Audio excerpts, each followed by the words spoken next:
Like to call this meeting to order. Madam Clerk, would you call the roll? Councilmember Gregg. Here. Councilmember Shealy. Here. Councilmember McBride. Councilmember Mitchell.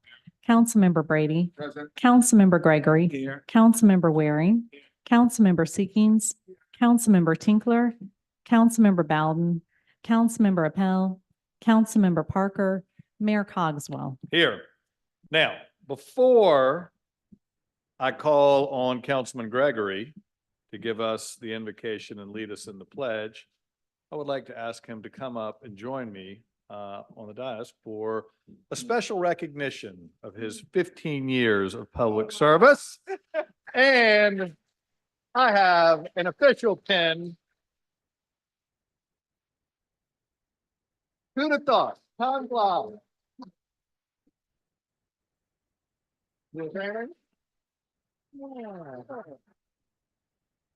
It really seems like yesterday.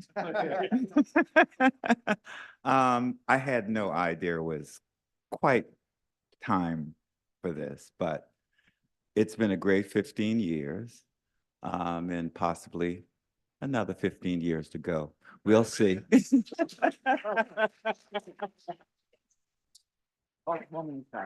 Yeah, you give us, lead us in.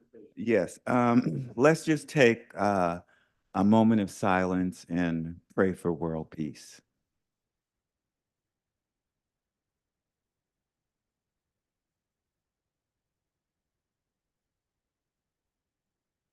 Amen.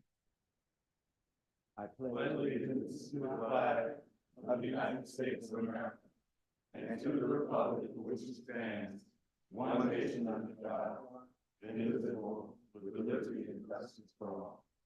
Thank you. Oh, I got A special letter in there. Wow. Oh, I'm good to go. Thank you.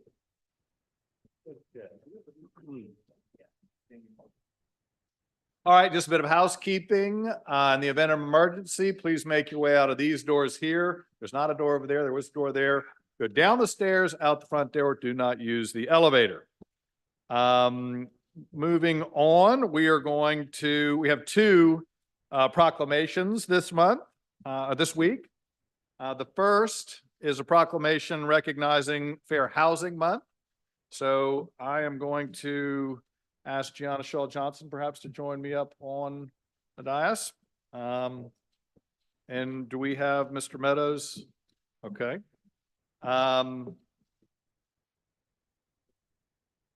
Yep. I mean, and we'll have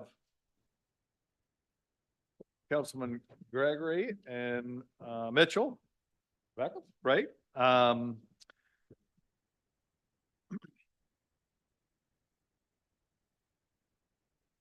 Whereas this year we commemorate the 56th anniversary of the passage of the Fair Housing Act, the landmark civil rights law signed by President Lyndon B. Johnson, April 11th, 1968, that made discrimination in housing transaction unlawful. And whereas the Fair Housing Act prohibits discrimination in housing, there he is, come on up, discrimination in housing because of race, color, national origin, religion, sex, including gender identity and sexual orientation, age, familiar status, and disability. And whereas this year's theme is Fair Housing, the Act in Action, action to proactively resolve cases of housing discrimination in the city of Charleston. Whereas the Act in Action challenges the city of Charleston and its partners to implement the Fair Housing Act's affirmatively furthering fair housing mandate, which directs the government to promote fair housing choice, eliminate disparities in housing, and foster inclusive communities, while building avenues for greater accountability. And whereas the city of Charleston is committed to doing everything we can to address critical housing supply and affordability challenges, while working to advance affordable home ownership opportunities that ultimately serve as a means to unlock generational wealth building potential. And whereas the Fair Housing Act was passed 56 years ago and discrimination in housing remains relevant in our society today, Fair Housing Month is time to recommit to our city and our nation's obligations to ensure that everyone has equal access to safe, decent, and affordable housing. And whereas We, in collaboration with the Department of Housing and Urban Development and other housing partners, seek to end housing discrimination, provide redress to those who have experienced housing discrimination, to eliminate racial bias and other forms of discriminalization in all stages of home buying and renting, and secure equal access to the housing opportunities for all. Now therefore, I, William S. Cogswell, Mayor of the City of Charleston, do hereby proclaim April 2024 as Fair Housing Month. In witness thereof, I do sign William Cogswell, Mayor of Charleston.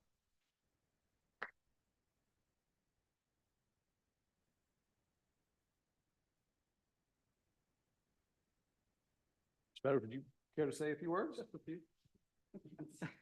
Thank you. Thank you, Mr. Mayor. I want to thank you and thank Councilman and all those who support the Urban League for the work that we do in the fair housing space. I want to especially thank Gianna Shaw Johnson and her team who work collectively with the Urban League to not only raise awareness around fair housing in our community, but also to address issues of discrimination. We just got a report a couple of weeks ago from HUD that discrimination is at an unprecedented level in this country due to the political and economic and social climate.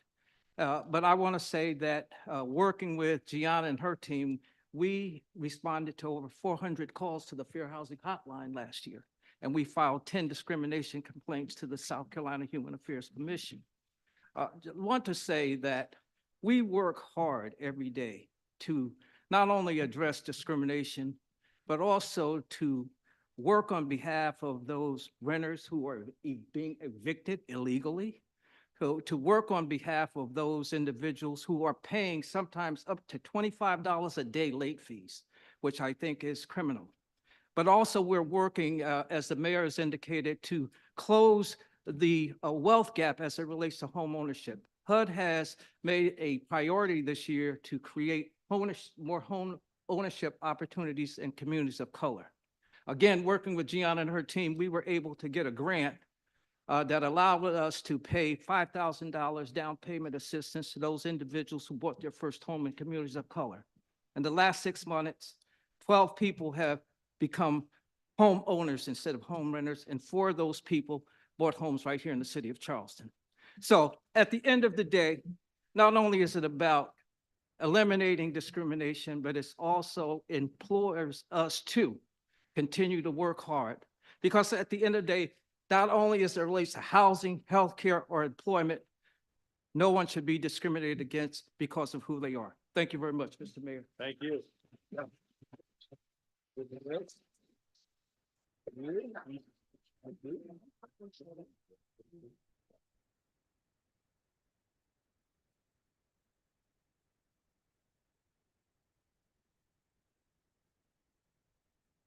The second proclamation we have tonight is recognizing Heat Safety Week. So I'd like to invite Ron Morales from the National Weather Service, Dr. Scott Curtis, Director of the Near Center for Climate Studies at the Citadel, Dr. Amanda Guthrie, Coastal Climate and Resilience Specialist at South Carolina Sea Grant, and Kylan Cozella to join us at the podium.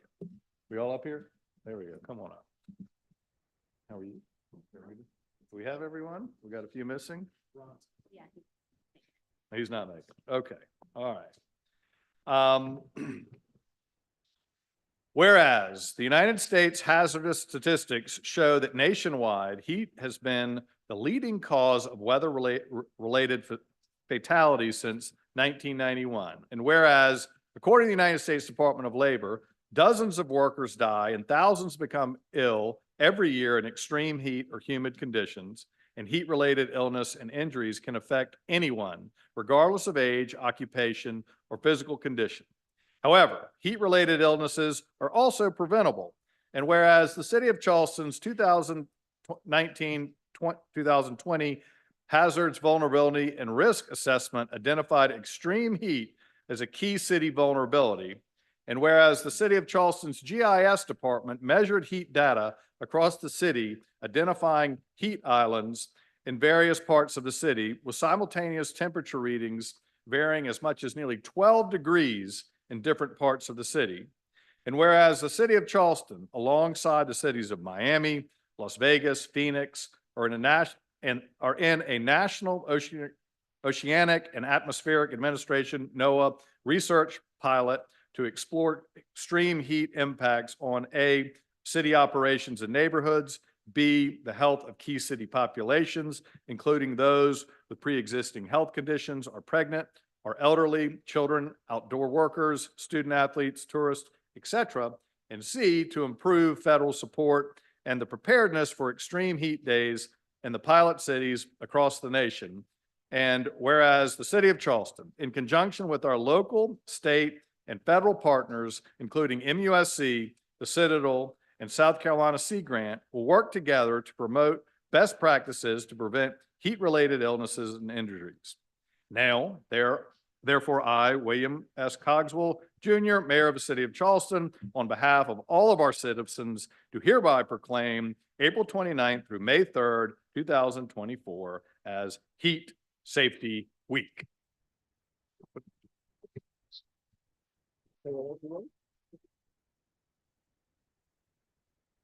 Thank you, Mayor Cogswell, and thank you, City Council members. I just wanted to say the city has been a leader in heat research over the past few years. It's been great working with Dale Morris and the Resiliency Office.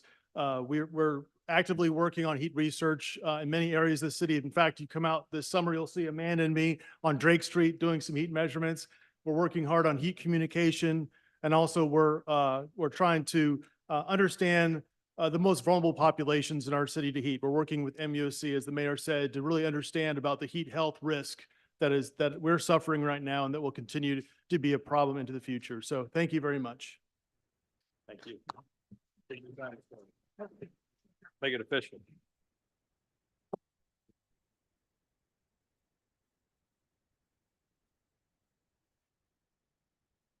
Yeah, thank you. Yeah, appreciate it. Yep, thank you.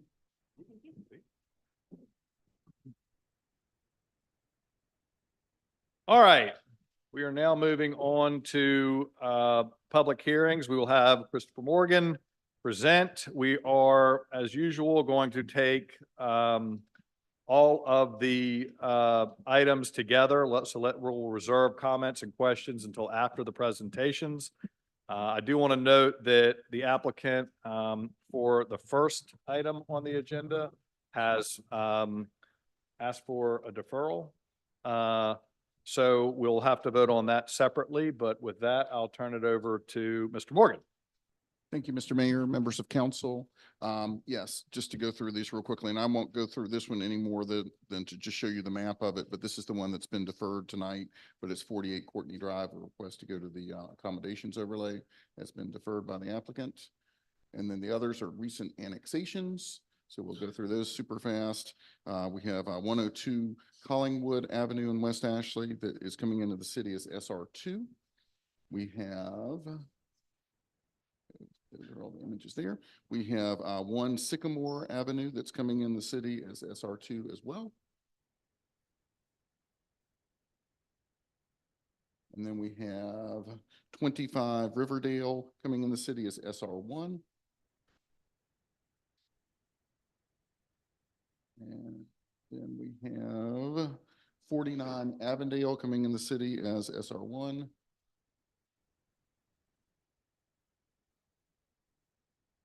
And then we have 906 Melrose coming in the city as SR1. And finally, 1735 Mulmar Street in West Ashley coming in as SR1 as well. Happy to answer any questions you all. We're going to start with the public hearing side of things. How many people do we have signed up? Just one person. Okay. Just housekeeping again, anyone who speaks at a city council meeting shall conduct him or herself in a manner appropriate to the decorum of the meeting and is asked to observe sections 2-28A of the Code of the City of Charleston, Rules of Decorum. Violation of the rules of decorum will result in losing the opportunity to speak before council and or removal from the meeting. I would also ask that anybody who has a cell phone, please make sure that it is on silent out of respect for those speaking. All right, and what was the time again? The time? We have one person signed up. Yes, so let's sir. give it a minute and a half. All right. Anthony Bryant.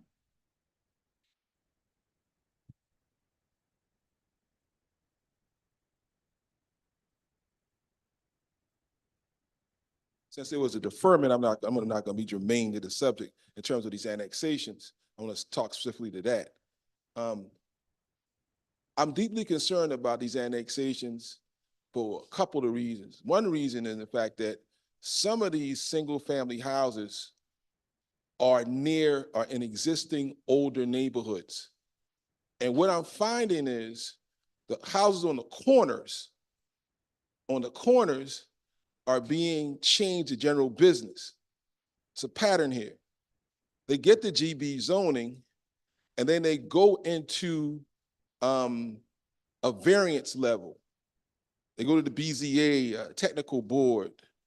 And in a year's period of time, they do a conversion of a property on corners. For example, Portland Avenue, where the whole neighborhood is residential for 50 some years. And someone got a GB zoning on a house like this, GB zoning on a house smaller than 1,500 square feet. They're gonna push out the side of the house completely to create parking. And then throw in King Street type parking on a residential street. But you gave a GB, the council gave a GB, so a technical employee at an appointed board told the public you can do it. So I'm Time. questioning that to this body. Thank you. And was there anyone that I missed for public hearings? We'll have citizens participation later. This is just for public hearings. All right, that's all we have. Councilman Bray. Yeah, since it's coming to council, I would ask that we defer number 1 and take 2 through 7 together. Motion and probably seconded. Councilman Seekings. Thank you, Mr. Mayor. I just have a question. If anybody knows why the first one was deferred, are they going to come back with a different plan? Or are they just going to hope that we forget about it and vote it in? Councilman, yeah, they have not given us any information other than that they wanted to defer it and for a couple of months at least. And it was not recommended for approval. I see that. And Councilman Gregory. Yeah, it's in my district and we've been talking to the owners now for what, a year and a half or so? It's not something that I could support either. I still look at it as spot zoning, period. It'd be interesting to see what they come back with. Because they started with short-term rental, if I'm not mistaken, before accommodation. Did we talk about that with them? No, sir. All they've come to the city for is first they got the demolition approval through the BAR and then they got the request for accommodations overlay. Okay, thank you. We have a motion probably second. Any further comment or questions? All those in favor signify by saying aye. Opposed? Ayes have it. I have a motion on the remaining items.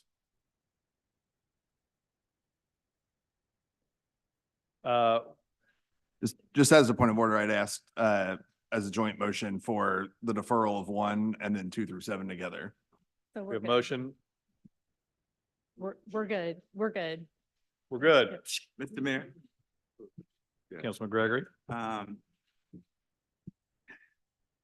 Talking about item 1, could we, and now this is a procedural issue, could we just deny the deferral and vote it down? And I think that's what we should be working toward. I think we just voted to defer it, though. Right, we did? No, when it first for a reason. Right, okay. All right. So we have a motion to take them all together in a second. We have what property seconded? All those in favor signify by saying aye. Opposed? Ayes have it. And do I have a motion on the package? All right, I'm gonna trust the parliamentarians on this. All right, now let's see, we are on to approval of the minutes, sorry. A motion probably seconded. All those in favor signify by saying aye. Opposed? Ayes have it. Now we are on citizens' participation period. The period is 30 minutes. The rules of decorum, as previous mentioned, do apply.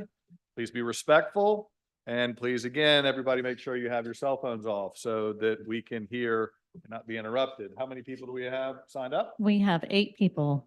Okay, we have 8 people. We'll give everybody a minute and a half. All right. And we will be starting with the in-person list first. Sam Spence.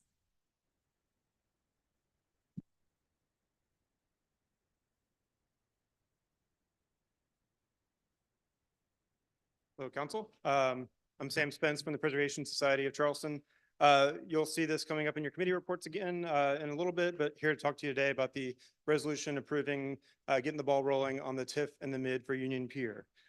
As you know, this is an important first step. It's the first action council's taking on Union Pier as the sale progresses.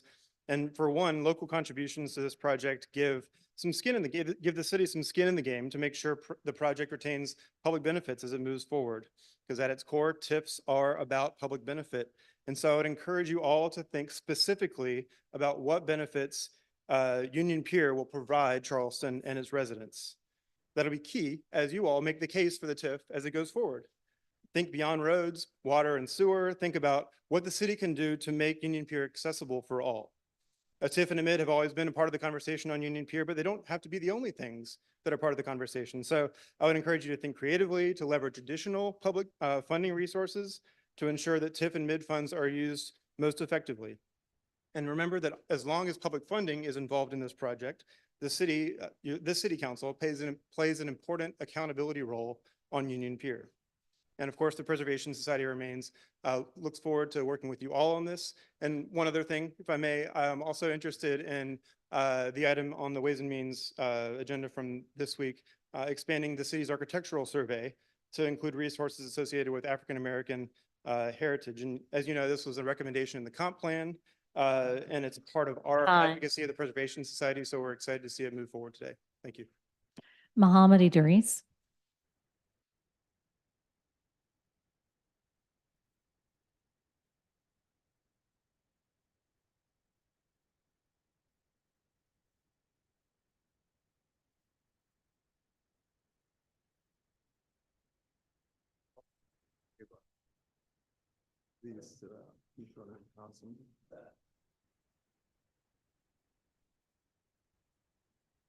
Evening. The only one who have been on this council longer than Gregory is myself. The record will show that I've been coming down here since 1991, constantly. I should be given $1 billion, for coming. That should be my pay. With the name of God, the most merciful benefactor, the merciful redeemer, we are working to get a community that is very unique on the east side. We have help. The paper that you have is the Muslim Journal, and you see the mayor's pictures in it, and we're all around the world. And we are asking you to look at the last information that we gave you at the last council, where you see Muhammad Ali, the champion, Imam Warfi Muhammad, the leader of the international Muslim community, and myself, who was named the Man of the Year for standing up for some property here in Charleston. So we'll be working constantly to get this land. We want you to work with us because we have helped all of you all. Time. Edward Jones.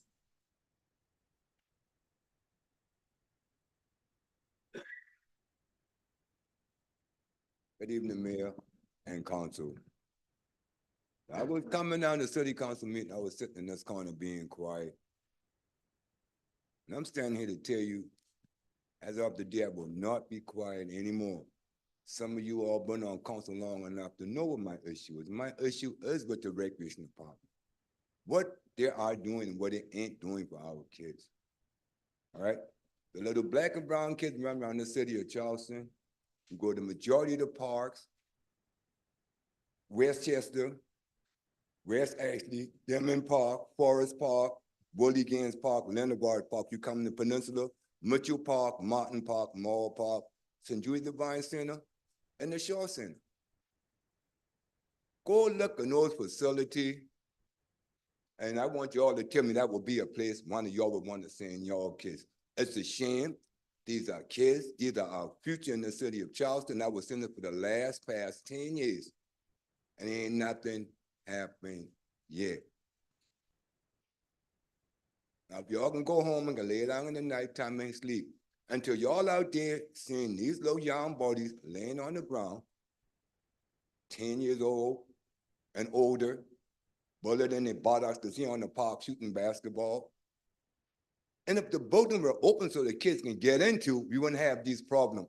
I'm sick and tired of burying youth and teens in the city of Charleston because people who we have there to do things for our kids is not doing it. Shame, shame, shame. I would ask your mayor and council y'all to Time. step up and let's do right by our kids in the city of Charleston. Thank you. Patrick Donahue.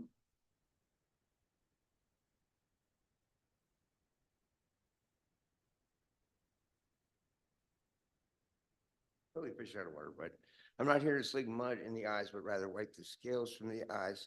Justice is blind, but we can no longer turn a blind eye on the injustice I see every day. I apologize for the eyesore. We're the homeless, by the way. I apologize for the eyesore that we are, but it's an ugly problem that you can no longer look away from. We are not the blind, leading the blind, but a moment of insight, and anyone can see the climate of eye for eye warfare on homelessness only clouds the vision of the public.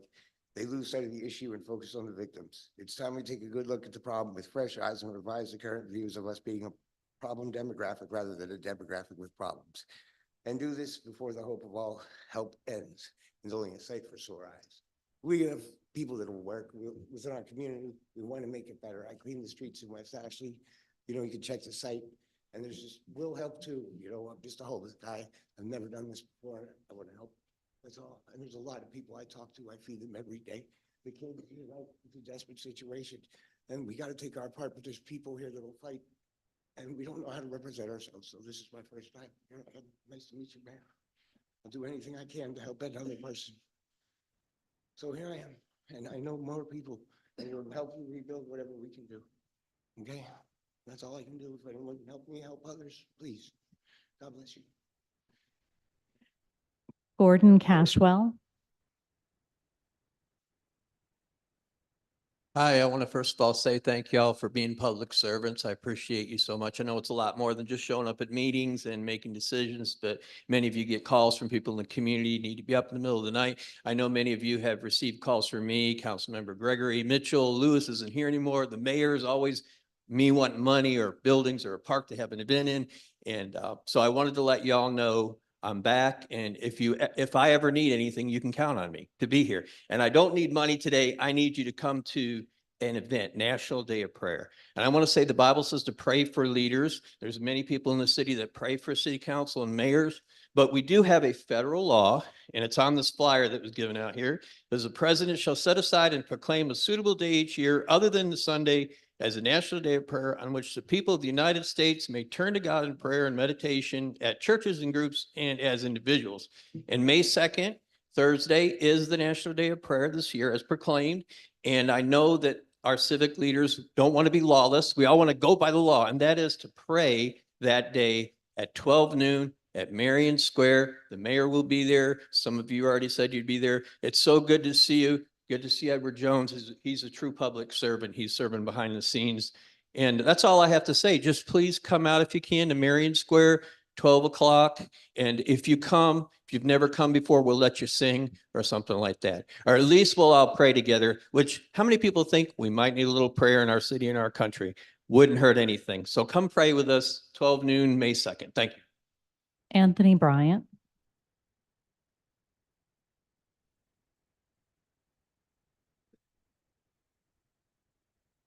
It's good to come last.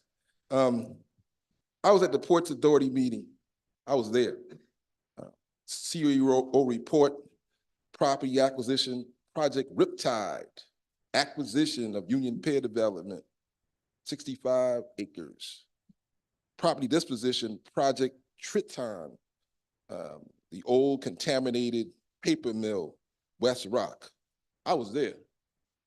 I was there as an individual. When I will tell you what I saw now as a Black man, this is a brother, one of the most racist land use experiences of my life. I could see so much economic harm that day. I have really no more to say. It will be a very horrible experience for a lot of people. With that land transfer like that in the billions in a day, everybody white, I mean, I hate to say that, everybody white, you don't come from slavery. That's the problem with some Black people. We compromise our historical suffering for others. I won't do that. It's evident that this project is anti-Black people. I was there. It cannot be mitigated. That's how bad it's going to be. It's going to be horrible for us. And if I can be proven wrong with a billionaire asking for a TIF district, a billionaire asking for a TIF district, and my mama worrying about somebody taking her house, have a nice evening. All right, we'll move to our online list. And if you're online, you can press *6 to unmute Everybody. yourself. Lacey Lindsay.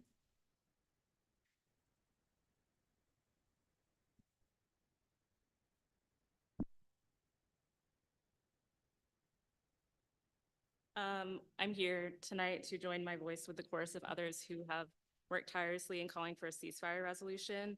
Over 100 cities in the country have already passed similar resolutions, including our southern neighbors, Atlanta, Georgia, Durham, North Carolina, Greensboro, North Carolina, and Carborough, North Carolina. I work as a teacher in an elementary classroom, and every day I ask myself why the children of Gaza are not afforded the same level of humanity as the children I work with and cherish so immensely. Over 1,000 children in Gaza have had one or more limbs amputated. Many of these surgeries were done without anesthesia. Many other children are orphaned and starving to death. Also, 14,500 children in Gaza have been killed since October, with more trapped under rubble. These numbers will only continue to rise, especially with the recent discovery of mass grave sites at the Nasser Hospital in Khan Yunis, as well as the Al-Shifa Hospital. Hundreds of mutilated bodies were found at these grave sites. The people of Gaza, especially the children, are failed by further silence. This silence feels especially disheartening given last meeting's Child Abuse Prevention Month proclamation. No child deserves to be subjected to violence. Please pass the ceasefire resolution. Thank you. Dr. Siddiqui.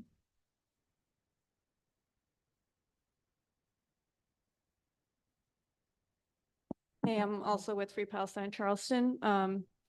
It's been 200 days of the bombardment on Gaza, and this is our 9th city council meeting that we've shown up asking for our ceasefire resolution to be introduced.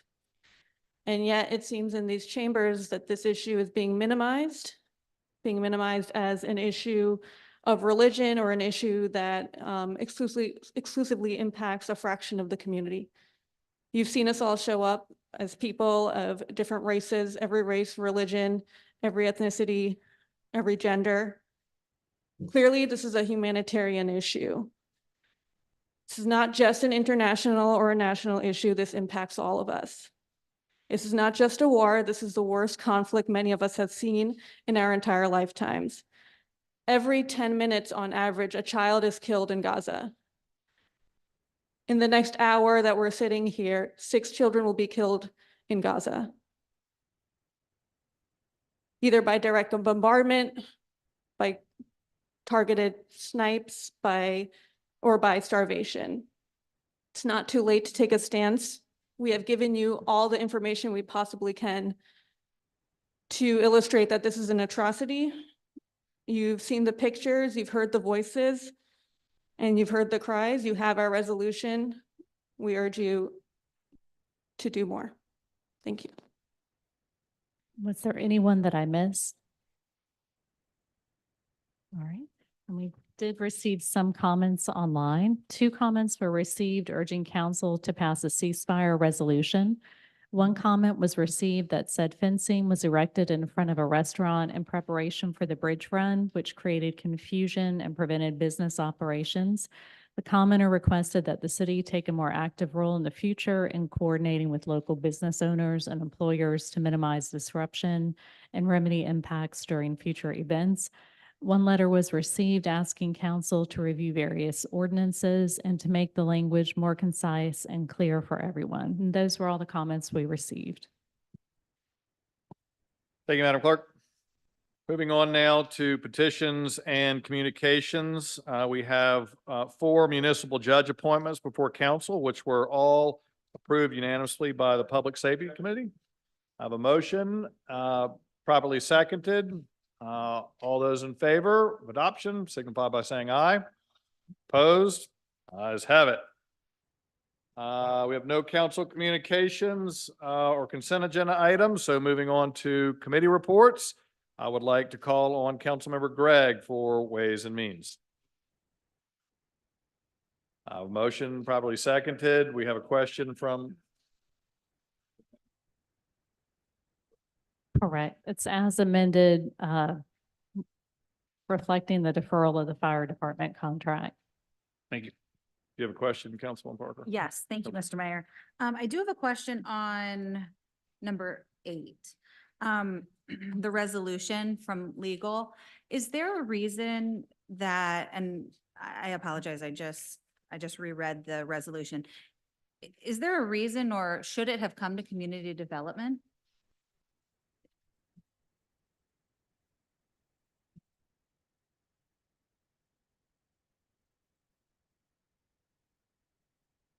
This resolution is before Ways and Means as a recommendation from our bond lawyer. This is just a step. It's not actually required by the statute, but it just gives staff the opportunity and the direction from council to start working. And we will bring whatever we work through to you through varying committees and council. So okay, so aspects of this resolution will be discussed Absolutely. in various committees. We're just giving them.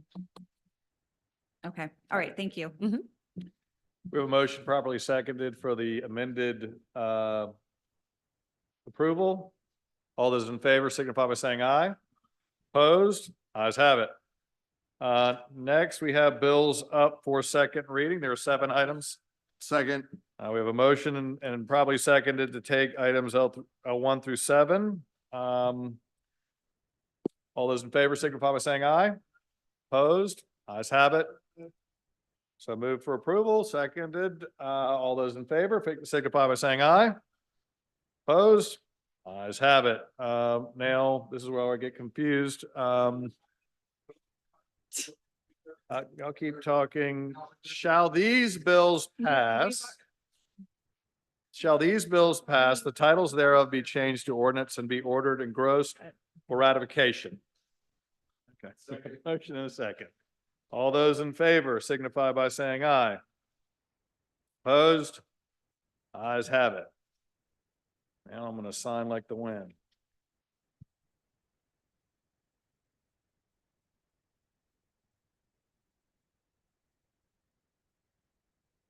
That's okay.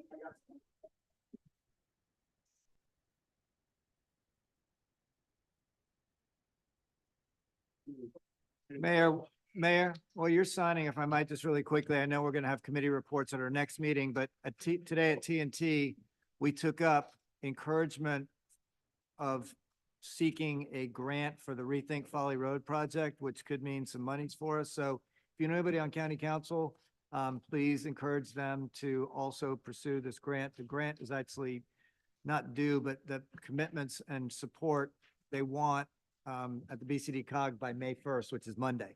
So by the time we have another committee meeting, that date will be gone. So anyway, it's an opportunity for about $1 million or $2 million. It's a one-off grant.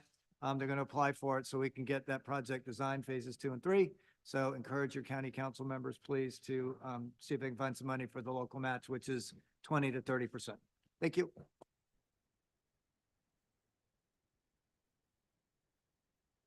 Thank you to Councilmember Parker for bringing this all up. I forgot that part. Thank you, You're Councilmember welcome. Meeking, for remembering to bring it up. Now we are on bills for first reading. There are no bills for the first reading. Correct. So the next meeting, this is an important announcement, housekeeping. The next meeting will be on May 14th, and it will be at Charlestown Landing, not in council chambers. It'll be one of our away games. Looking forward to that. And so if there are any other questions, Councilman Waring? You want to give a review on what we're going to do tomorrow? It's a great point. Looking forward to seeing most of you on our road trip, or field trip rather, up to our state's capital to meet with various folks. And I think we have a great day planned. Hopefully it will be productive, and we will establish long-lasting relationships with our colleagues in the state legislature and departments of the state. So looking forward to that. And the bus leaves at what time? 8:45 from the North Charleston Coliseum. All right, if there's no further business, this